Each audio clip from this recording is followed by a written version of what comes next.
give opening remarks, but please try to understand that this is a dialogue, conversation in progress. So therefore, today we will not take any questions. We will take questions tomorrow after the talks are concluded. Sir, over to you. Thank you, Ravish. And once again, apologies for the lateness of the hour, ladies and gentlemen. There have been nearly 5 hours of discussion and quality time that the Prime Minister and President Xi Jinping of China have spent together. Most of this was one-to-one, with the exception of the half-hour cultural program. I'm sure all of you have seen the visuals of the tour that was given by Prime Minister of the World Heritage Site at Mamallapuram. And at this stage, I do want to compliment the state government of Tamil Nadu. The Prime Minister himself has complimented the state government of Tamil Nadu for the excellent arrangements and work they have done. President Xi Jinping himself has also said that he was overwhelmed by the welcome that was given to him at the airport and the arrangements that have been made for him during his stay in Chennai. The visuals, as you have seen, the walk around that Prime Minister and President Xi Jinping did in the 3 separate sites at Mamallapuram, they reflect the personal rapport that the two leaders have built over the 2 informal summits that they have held, the first one last year in April and the second one which is ongoing, as well as 17 other meetings that they have held since Prime Minister took office in 2014. President Xi Jinping and Prime Minister during that tour of the monument spoke of the historical and trading links between the southern part of India, particularly between Tamil Nadu under the Pallava and Chola dynasties, and the eastern coast of China, particularly Fujian province.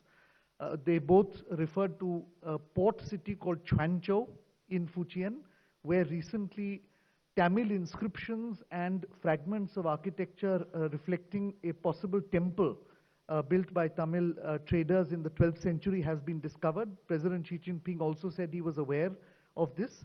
Both leaders have discussed how we can actually enhance knowledge in this aspect of our bilateral relationship. There was a reference to Bodhidharma, who had left the shores of India from Tamil Nadu and went by sea and took Zen Buddhism to China and Japan.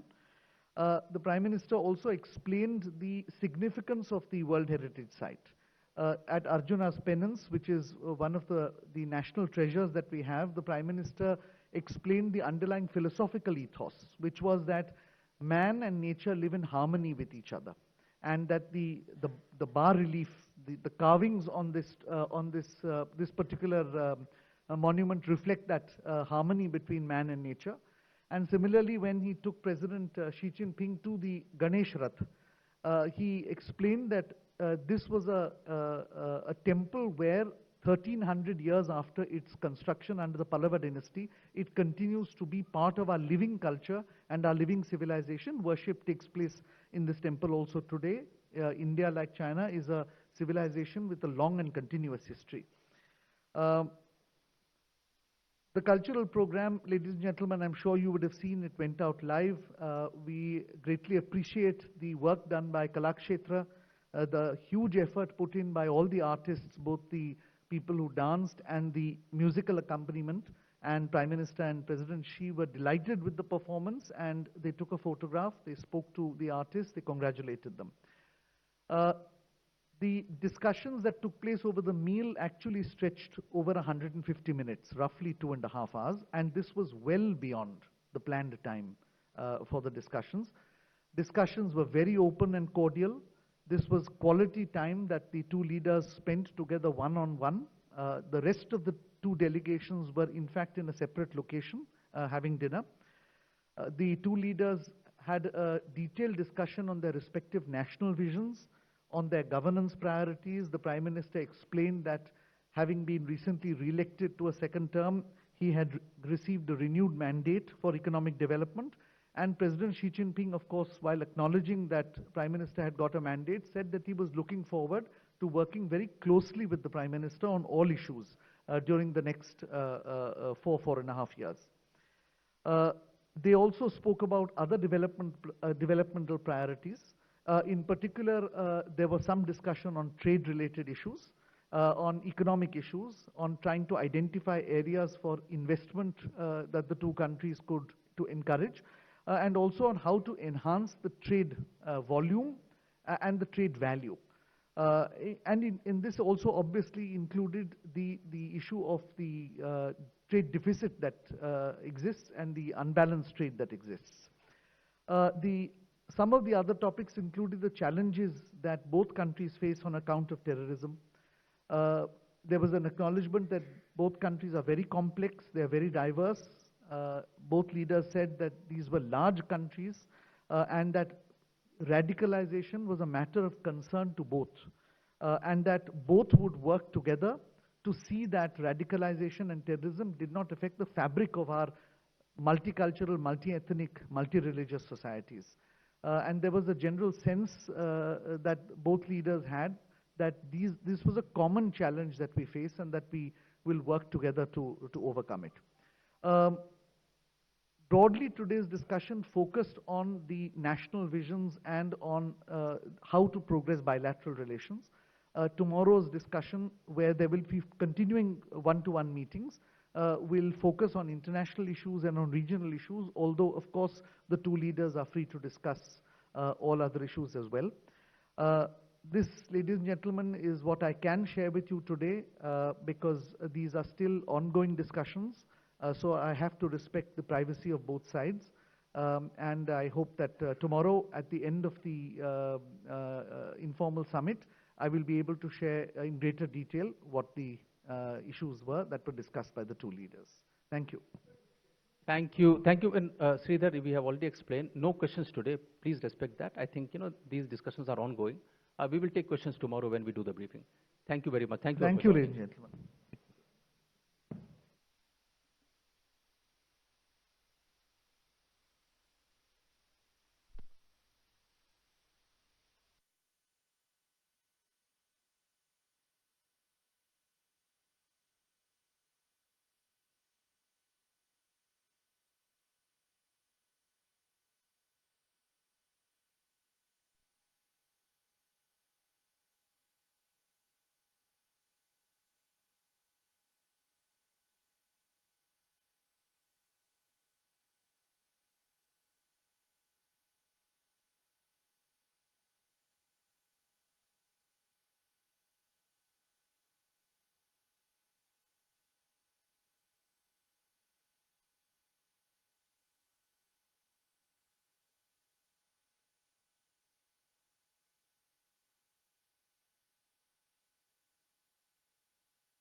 कि जो सड़कों पर गाय बैठी रहती है इनको सही जगह पहुंचाएं, तभी आप अच्छे ये गवर्नमेंट चलाएंगे। शब्द गलत हो गया, चैलेंज वाला। आग्रह किया होगा उन्होंने, क्योंकि कमलनाथ जी उनके बड़े भाई हैं। बड़े भाई को कभी कोई चैलेंज ही नहीं करता, आग्रह कर सकता है। तो यदि उन्होंने आग्रह किया है तो ठीक है। कमलनाथ जी ने तो पहले से ही इनिशिएटिव ले लिया है इन बातों को। जगह जगह हर पंचायत में गौशाला बना रहे हैं, उसमें दिग्विजय सिंह जी को भी मदद करना चाहिए, सारे नेताओं को मदद करना चाहिए। औद्योगिक और व्यावसायिक घरानों से पैसा ला के देना चाहिए, ताकि सीएम भी वही है कमलनाथ, तो सुपर सीएम भी वही है कमलनाथ। सिंधिया ने कहा है 50,000 तक का कर्जा माफ हुआ है, सरकार का वादा था 2 लाख तक का। तो कहीं ना कहीं विजय सिंह, कहीं सिंधिया जी, कहीं यही लोग सर्वे पे भी सिंधिया जी ने सवाल उठाया कि सर्वे दोबारा होना चाहिए, और अब कह रहे हैं साफ तौर पे कि 50,000 का ही कर्जा माफ हुआ। तो आप ही पे प्रश्न चिन्ह है ये सरकार। नहीं, भले कोई